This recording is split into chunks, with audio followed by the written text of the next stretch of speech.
Pakistan, Saudi और तुर्की के मक्का defence pact में ईरान को शामिल होने का न्योता मिला है। क्या ये भारत और इजराइल के लिए खतरनाक साबित होगा? जो कि ईरान से आ रही कि ईरान को न्योता भेजा गया है पाकिस्तान, तुर्की, सऊदी अरेबिया के मक्का पैक्ट का हिस्सा बनने के लिए, और ये बहुत बड़ा जियोपॉलिटिकल शॉक है।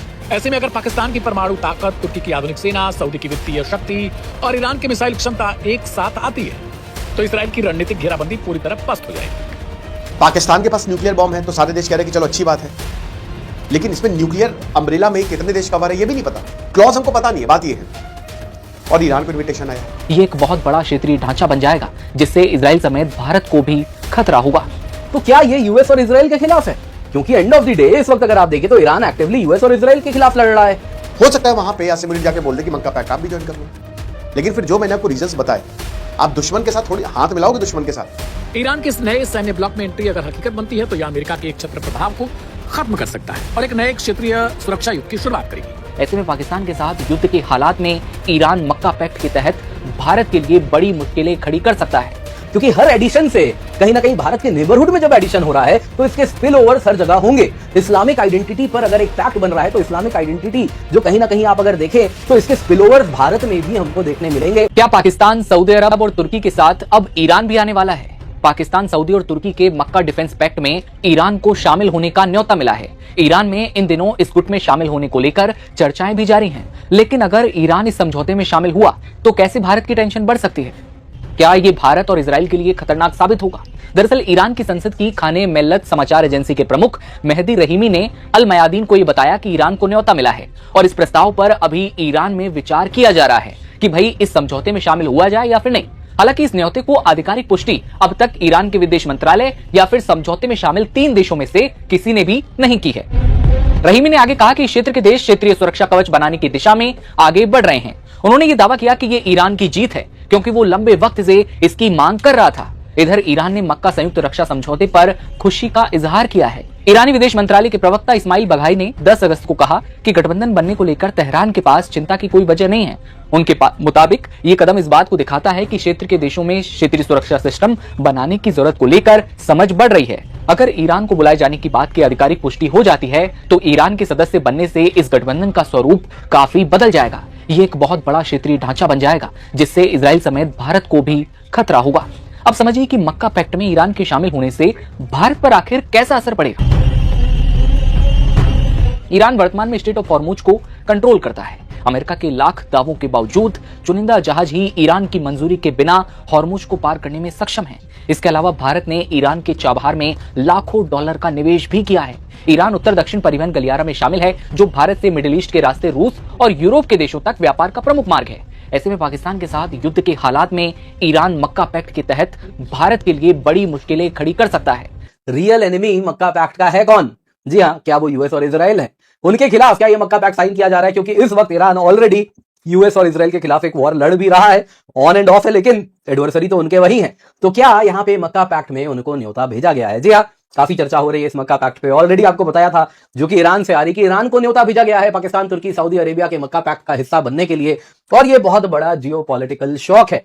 सबसे पहले दोस्तों क्या हुआ है, ईरान को दोस्तों न्योता आया है मक्का पैक्ट का, ये बताने वाले स्वयं ईरान के पार्लियामेंट्री न्यूज एजेंसी खाने मिल्लत, जो कि उनकी न्यूज एजेंसी है, पार्लियामेंट की न्यूज एजेंसी है, उनके हेड मेहदी रहीमी ने ये बात बताई है। इन्होंने लेबनान के एक अखबार को अल मयादीन को ये इंटरव्यू दिया जिसमें उन्होंने कहा कि ईरान को न्योता आया है मक्का पैक्ट के लिए और फिलहाल ईरान कंसिडर कर रहा है कि क्या उसको इसका हिस्सा बनना चाहिए, नहीं बनना चाहिए। जो भी है, इन्होंने कहा कि ये ईरान के लिए बहुत बड़ी जीत है क्योंकि वो हमेशा से यही तो कहता था कि जितने भी देश हैं यहाँ पे, रीजनल कंट्रीज हैं, वो स्वयं अपना सिक्योरिटी आर्किटेक्चर बनाए, यूएस को उखाड़ फेंके।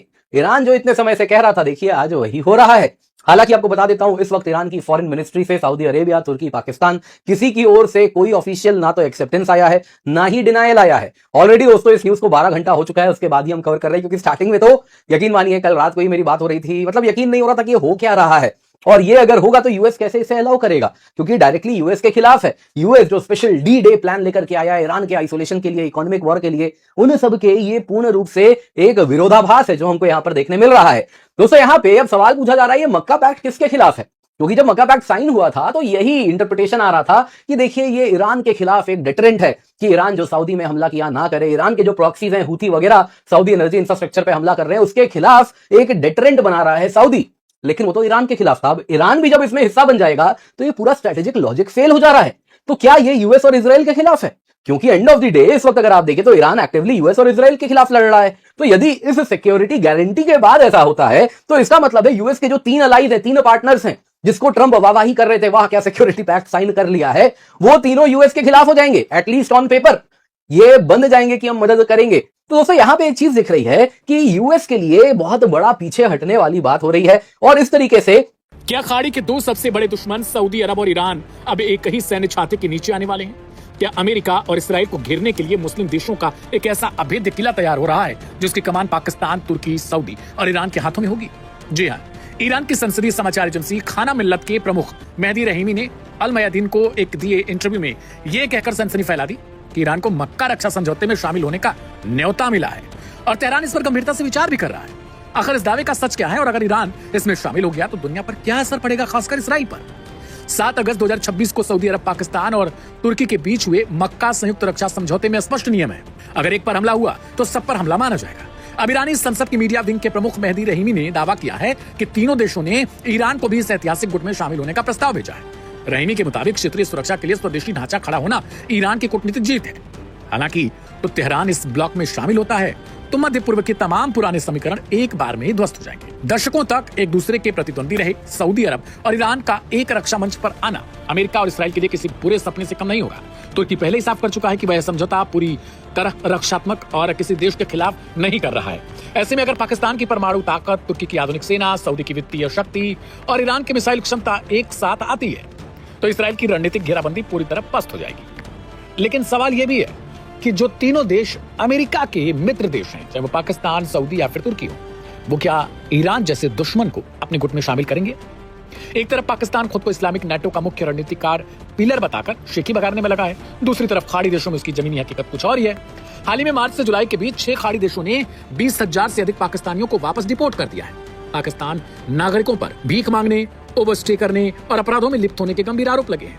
एक तरफ पाकिस्तान वैश्विक स्तर पर अपनी सैन्य साख चमकाने की कोशिश कर रहा है, वहीं दूसरी तरफ उसके नागरिकों के साथ खाड़ी देशों का यह सलूक इस्लामाबाद के लिए अंतरराष्ट्रीय शर्मिंदगी का कारण बन चुका है। ईरान के इस नए सैन्य ब्लॉक में एंट्री अगर हकीकत बनती है तो यह अमेरिका के क्षेत्र प्रभाव को खत्म कर सकता है और एक नए क्षेत्रीय सुरक्षा युग की शुरुआत करेगी। अब देखना यह हो जाता है कि रियाद और वाशिंगटन इस दावे पर क्या आधिकारिक रुख अपनाते हैं या फिर अंकारा या इस्लामाबाद की ओर से क्या इस पर कोई आधिकारिक तौर पर बयान जारी किया जाएगा। इस खबर पर आपकी क्या राय है, कमेंट बॉक्स में हमें जरूर लिखें। ढेर सारी खबरों को पढ़ने के लिए डाउनलोड करें हमारा mobile app live Hindustan. Bangladesh, Egypt, Bangladesh तो भाई काफी आतुर है, वो कह रहे कि हम ज्वाइन कर लेंगे, हम ज्वाइन कर लेंगे, हम ज्वाइन कर लेंगे। कर लो भाई, कर लो बेटा, कर लो। इजिप्ट, बांग्लादेश में एक और हिंदू परिवार को वैसे मार दिया, इजिप्ट भी लाइन में है। अब ये रिपोर्ट आ रही है कि ईरान ज्वाइन करेगा। रिपोर्ट कहां से आई? ईरान के जो पार्लियामेंट्री मीडिया अफेयर्स के हेड है मेहदी रहीमी, उन्होंने ये बोला है कि ईरान को इनविटेशन मिला है। तो क्या ऐसा होगा? उसके बाद पाकिस्तान, भाई देखो पाकिस्तान अभी आसिम मुनीर जो है वो तेहरान जा रहा है। पाकिस्तान के पास न्यूक्लियर बॉम्ब है तो सारे देश कह रहे हैं कि चलो अच्छी बात है, लेकिन इसमें न्यूक्लियर अम्ब्रेला में कितने देश कवर है ये भी नहीं पता, क्लॉज हमको पता नहीं है, बात ये है। और ईरान को इन्विटेशन आया है और ये खबर लीक भी हो गई। लीक क्या होगी? अब हालांकि किसी ने इसको कंफर्म नहीं किया है, ये वही पार्लियामेंट्री हेड जो है वो बोल रहे हैं। और हो सकता है ये फिर वो भी हो कि भाई चलो आसिम मुनीर तेहरान जा रहे हैं। भाई देखिए, आपको पता है कि पाकिस्तान में एनर्जी प्राइसेस बहुत हाई हैं। हो सकता है कि अमेरिका ने आसिम मुनीर को बोला कि अब आप जाइए ईरान और बातचीत करिए, क्योंकि मीडिएशन तो कतर हो गया, ओमान हो गया, पाकिस्तान हो गया, ये सब कर रहे हैं, इजिप्ट हो गया, इनफैक्ट ये सारे देशों में मेन कतर है। पाकिस्तान भी है भाई, इस्लामाबाद अकॉर्डिंग तो नाम दिया गया, जब जो भी बोले नाम तो दिया गया। तो हो सकता है वो आसिम मुनीर जा रहा हो, समझाने जा रहा हो, या कुछ उनके पास और, क्योंकि ये इनडायरेक्ट नेगोशिएशन, सॉफ्ट नेगोशिएशन चल रहे हैं। ईरान और अमेरिका डायरेक्टली एक दूसरे से बात नहीं कर रहे हैं। इंटरेस्टिंग है ये। हो सकता है वहां पे आसिम मुनीर जाके बोल दे कि मक्का पैक्ट आप भी ज्वाइन कर लो। लेकिन फिर जो मैंने आपको रीजंस बताए, आप दुश्मन के साथ थोड़ी हाथ मिलाओगे दुश्मन के साथ, लेकिन आपके सामने है कौन? मतलब वो लोग जो 1979 से लेकर अभी तक जिन्होंने आपको जीना हराम करके रखा हुआ है। जिस दिन मान लीजिए चलिए ईरान ने मक्का पैक्ट साइन कर लिया, अगले ही दिन इजराइल जो है पहले मारेगा टर्की को, सऊदी अरब पे भी बमबारी हो जाए, जो अमेरिका और इजराइल ने पाला पोसा है सऊदी अरब को ना इतने लंबे समय से अमेरिका ने। तो भाई चल अपने बाप को मत सिखा, चल। सऊदी अरब के जो लोग हैं वो अमेरिका से नफरत करते हैं, नफरत। लेकिन क्या करें, नेशनल इंटरेस्ट है, स्ट्रैटेजिक इंटरेस्ट है, इसलिए सब जुड़े हुए हैं आपस में। ईरान कहता है कि इस्लामिक वर्ल्ड